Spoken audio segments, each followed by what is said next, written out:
하나님께서 우리에게 주시는 말씀은 시편 50편 1절에서부터 15절까지 말씀입니다. 전능하신 이 여호와 하나님께서 말씀하사 해 돋는 데서부터 지는 데까지 세상을 부르셨도다. 온전히 아름다운 시온에서 하나님이 빛을 비추셨도다. 우리 하나님이 오사 잠잠하지 아니하시니 그 앞에는 삼키는 불이 있고 그 사방에는 강풍이 불리로다. 하나님이 자기 백성을 판결하시려고 위 하늘과 아래 땅에 선포하여 이르시되 나의 성도들을 내 앞에 모으라. 그들은 제사로 나와 언약한 이들이니라 하시도다. 하늘이 그의 공의를 선포하리니 하나님 그는 재판장이심이로다. 내 백성아 들을지어다. 내가 말하리라. 이스라엘아 내가 내게 증언하리라. 나는 하나님 곧 내 하나님이로라. 나는 내 재물 때문에 너를 책망하지는 아니하리니 내 번제가 항상 내 앞에 있음이로다. 내가 내 집에서 숫소나 내 우리에서 순념서를 가져가지 아니하리니 이는 산림의 짐승들과 뭇산의 가죽들이 다 내 것이며 산의 모든 새들도 내가 아는 것이며 들의 짐승도 내 것이미로다.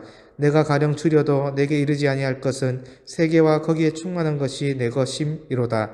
내가 숫소의 고기를 먹으며 염소의 피를 마시겠느냐. 감사로 하나님께 제사를 드리며 지존하신 이에게 내 소원을 갚으며 한란날에 나를 부르라. 내가 너를 건지리니 내가 나를 영화롭게 하리로다.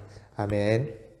여러분 오늘 본문 표제에 보시면 아삽의 시라고 적혀져 있는데요. 아삽은 찬양대의 지휘자로서 알려진 인물입니다. 아삽은 레위 지파로서 다윗 시대부터 예배 음악의 중심 역할을 했던 음악가로서 그 후손들도 이 일을 계승했습니다. 이들은 하나님의 방법대로 예배를 드려야 한다는 사실을 누구보다 잘 알고 있었을 것입니다. 그런 의미에서 오늘 본문은 형식적인 예배, 하나님께 중심이 드려지지 않는 예배를 하나님이 받지 않으실 뿐만 아니라 책망하신다라는 사실입니다. 여러분 예배는 하나님이 어떤 분인지를 고백하고 하나님께서 하신 일들을 높이고 찬양하는 것입니다. 그러므로 하나님과의 바른 관계 속에서 예배 드림이 너무나도 중요합니다. 오늘 본문에 하나님은 예배의 형식만 갖추고 마음을 담지 않아 감사와 찬송이 없는 예배를 드리는 자들을 기소하시면서 그들의 죄를 책망하시지요. 시편 50편 4절과 5절 말씀인데요. 하나님이 자기 백성을 판결하시려고 위 하늘과 아래 땅에 선포하여 이르시되 나의 성도들을 내 앞에 모으라. 그들은 제사로 나와 언약한 이들이니라 하시도다. 여러분 하나님께서는 주의 자녀들을 재판하시기 위해서 부르십니다. 그런데 하나님이 부르시는 이유는 그저 벌을 내리시기 위함이 아닙니다. 벌을 내리기 위함이 목적이었다면 주의 백성들을 불러내실 이유 없이 바로 벌을 내리시면 될 것입니다. 그럼에도 재판장이 백성들을 소환하는 그 이유는 우리에게 재앙이 아니라 은혜가 있음을 알려주기 위함일 것입니다. 7절 말씀인데요. 내 백성아 돌아오라. 들을지어다. 내가 말하리라. 이스라엘아 내가 내게 증언하리라. 나는 하나님 곧 내 하나님이로다.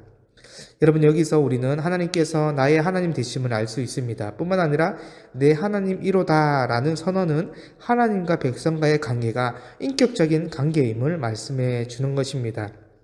따라서 하나님이 백성들을 소집하고 재판하는 이유가 8절 말씀처럼 단순히 재물 때문이 아닙니다. 외형적으로 볼 때 이들의 예배는 크게 문제가 없어 보입니다. 그러나 그들의 내면은 심각한 문제를 지니고 있었던 것인데요. 그것은 하나님에 대한 오해의 문제입니다. 바로 하나님이 무엇인가 필요하셔서 제사를 원하신다라고 착각했던 것입니다.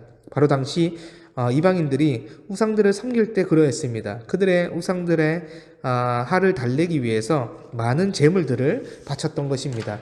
이와 마찬가지로 이스라엘 백성들이 하나님을 오해함으로써 제사 드릴 때에 숫소나 순념소나 각종 짐승들을 많이 드리면 된다라고 생각했던 것입니다. 그런데 이방 신들을 대하듯이 드리는 제사는요 하나님에 대한 모욕과도 같습니다. 왜냐하면 하나님은요 무엇이 부족해서 백성들에게 예배를 받으시는 분이 아니시기 때문에 그렇습니다. 시편 50편 10절에서부터 12절 말씀인데요. 이는 산림의 짐승들과 뭇산의 가축들이 다 내 것이며 산의 모든 새들도 내가 아는 것이며 들의 짐승도 내 것이미로다. 내가 가령 줄여도 내게 이르지 아니할 것은 세계와 거기에 충만한 것이 내 것임이로다. 여러분, 하나님이 우리에게 예배를 요구하실 때는 무엇이 부족하기 때문에 그런 것이 아닙니다. 오히려 하나님은요, 전 세계와 거기에 충만한 모든 것이 누구의 것입니까? 하나님의 것이지요. 따라서 하나님이 누구신지 모르며 드리는 예배, 하나님과의 관계가 왜곡된 상태에서 본인이 중심이 되는 예배는 진정으로 드려지는 예배라고 할 수 없습니다. 하나님께서 언약 백성들에게 먼저 묻고 계시지요. 너는 오늘 합당하고 진정한 예배를 드리고 있느냐라고 묻는 것입니다. 우리의 삶의 예배도 마찬가지입니다. 겉만 화려하게 꾸며가는 신앙 형태는요, 의미가 없습니다. 하나님과의 깊은 임재 가운데 내면의 변화를 동반한 삶의 예배를 하나님께서 기뻐하신다는 거예요. 이스라엘 백성들은요, 완전히 오해했던 것입니다. 이방 백성들처럼 재물을 열심히 그 우상들에게 바치면 하나님의 그 한심을 살 수 있을 거라고 이스라엘 백성들도 착각했던 것이죠. 그런데 하나님께서는 우리의 중심을 다 감찰하시고 보고 계시기 때문에 이스라엘 백성들을 모으시고 그들에게 물으신 것처럼 오늘 우리에게 동일하게 묻고 있는 것입니다. 오히려 여러분, 하나님은 창조주이시기 때문에 우상들처럼 여기면 안 되는 분이시죠. 당시 고대 근동 우상들에게 많은 제물의 고기를 바치고 희생의 피가 많이 흘러야 그들이 섬기는 이방신들이 그 제사를 받으시고 그들에게 화가 면해진다고 생각했던 것인데요. 그런데 오늘 본문에 하나님께서 13절에 가정법을 사용하시면서 형식이 중요한 것이 아님을 분명하게 말씀하고 있습니다. 13절 말씀인데요. 내가 숫소의 고기를 먹으며 염소의 피를 마시겠느냐? 여러분, 하나님께서는 분명히 이방의 우상들과는 다름을 보여주고 있습니다. 하나님은 제물의 고기도 피도 필요가 없으신 분입니다. 어떤 이들은 예배의 목적이 예배의 횟수를 채우는 것으로 생각하기도 합니다. 어떤 이들은 헌금의 액수로 자신의 신앙을 평가받으려고 하기도 합니다. 그러나 그것들이 쌓이고 충족되었다고 온전한 예배라 할 수가 없는 것입니다. 오늘 온전한 예배의 특징을 잘 담은 부분이 14절 15절 말씀인데요. 14, 15절 말씀입니다. 감사로 하나님께 제사를 드리며 지존하신 이에게 내 소원을 갚으며 환난 날에 나를 부르라. 내가 너를 건지리니 내가 나를 영화롭게 하리로다. 여러분, 온전한 예배는요, 억지로 부담감으로 드리는 것이 아닌 하나님께 감사하고 자원함으로써 드리는 것입니다.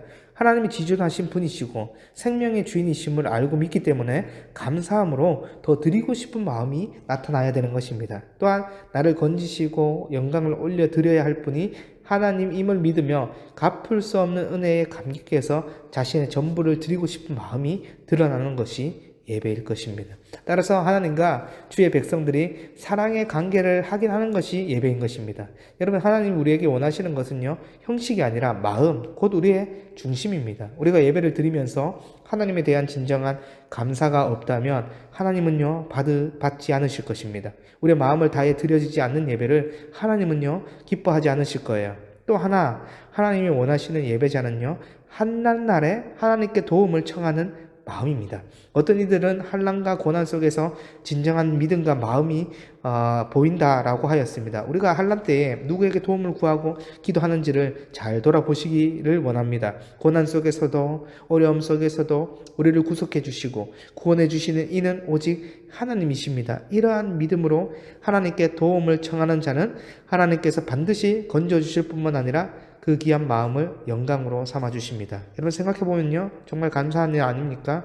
우리의 가진 재산과 재물의 유무에 따라 하나님이 우리의 예배를 받는다면 하나님은 나를 원하시는 것이 아니라 내가 가진 무엇인가를 원하는 것일 것입니다. 그러나 하나님은 이방신처럼 재물의 고기도 피도 필요 없으신 분이십니다. 하나님이 정말 관심이 있는 그것은요, 우리의 존재 자체, 우리의 중심, 바로 마음입니다.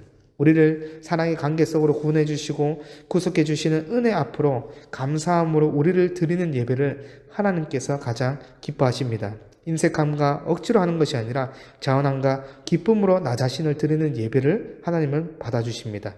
이 마음으로 환난 날에도 하나님께 간구하는 자를 하나님은 반드시 구원해 주실 것입니다. 그리고 우리의 온전한 마음을 받으시고 영광으로 받아주십니다. 그러므로 오늘도 감사하는 마음으로 자원하는 마음으로 자신의 중심을 하나님께 드리며 하나님을 영화롭게 하는 참된 예배자로 살아가는 우리 모든 비전교회 성도분들이 되기를 간절히 소망합니다. 하나님 아버지, 감사합니다. 생명 되신 주님께서 우리를 재판장으로서 예배 형태를 물으실 때가 있는데 그 물으실 때에 내 생명과 자원함과 내 중심을 올려드리는 참된 예배자, 그래서 하나님을 영화롭게 하는 그러한 예배자로 살겠습니다. 이 진실된 고백이 있을 수 있도록 인도하여 주시옵소서. 감사드리며 우리 주 예수 그리스도의 이름으로 기도드립니다. 아멘.